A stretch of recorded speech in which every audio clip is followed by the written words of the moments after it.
Hello there. Today we will do the poem The Laburnum Top by Ted Hughes. Ted is considered one of the best poets of the 20th century.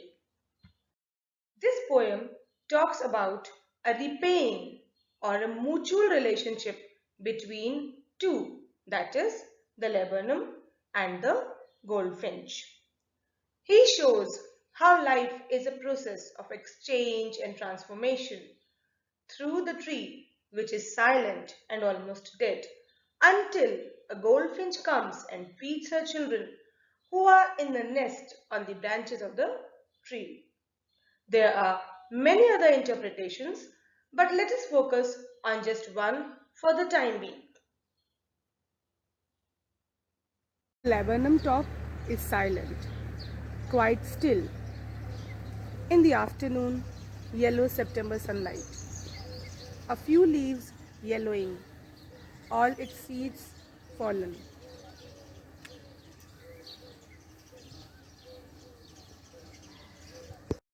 The poet begins by telling about the tree, which appears to be silent as if dead in the autumn season. The autumn may refer to middle age. Its seeds have fallen down, and only a few yellowing, that is, aging leaves are left that might fall any time. Yellow itself is a symbol of silence and at times death too. Coming to the figures of speech used here, the tree has been personified and alliteration is so easy to locate as in September sunlight. Alliteration is the use of similar consonant sound at the beginning of two or more words close to each other. Till the goldfinch comes with a twitching chirrup.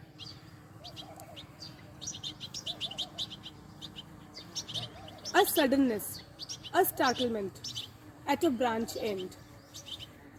Then, sleek as a lizard, and alert and abrupt, she enters the thickness, and a machine starts up of chitterings and a tremor of wings and trillings. The whole tree trembles and thrills. Then comes the goldfinch with all its noisy movements and chirruping sounds.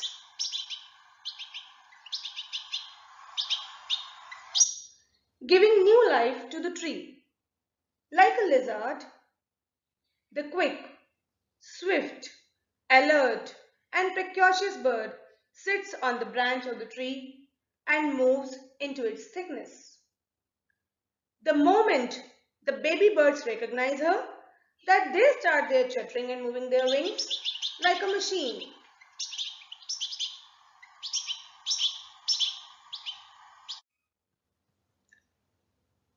With all this noise and movement, the tree starts shaking and trembling. The coming of the bird gives that silent tree so much joy that it becomes impossible for it to remain calm and composed. Coming to the figures of speech, simile. Sleek as a lizard, the quick movement of the bird is being compared to the swiftness of the lizard. Then, metaphor. A machine starts up. The comparison is made between the noise of the machine and the noisy movement of the nestlings. But it is a more direct comparison, and the words like as, etc. are not being used.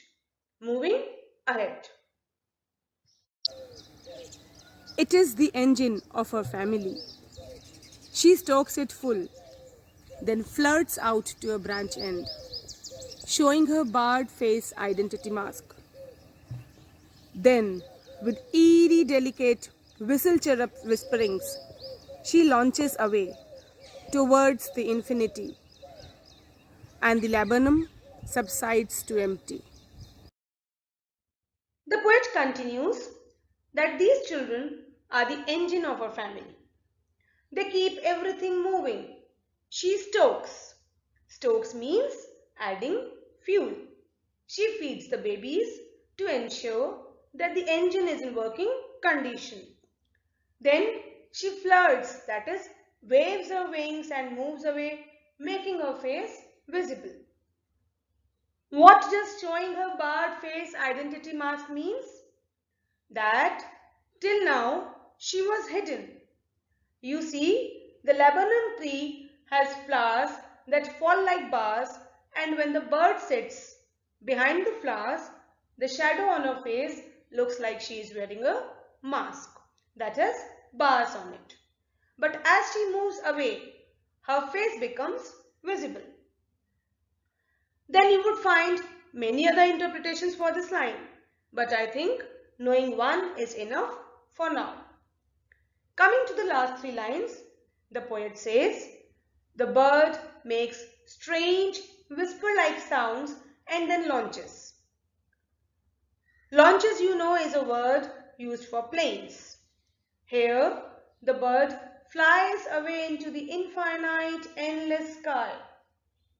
It might mean she flew away in search of opportunities, food, etc.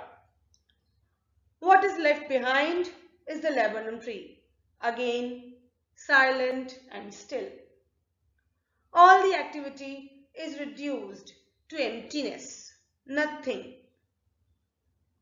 Now moving on to the figures of speech, it is clear the tree is personified.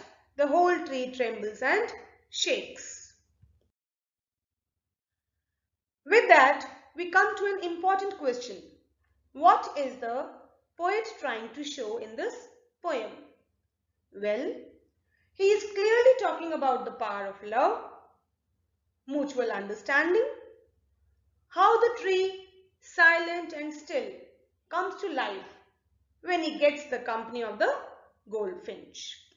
Even the goldfinch needs the tree to ensure its babies are safe in the nest. The laburnum is poisonous.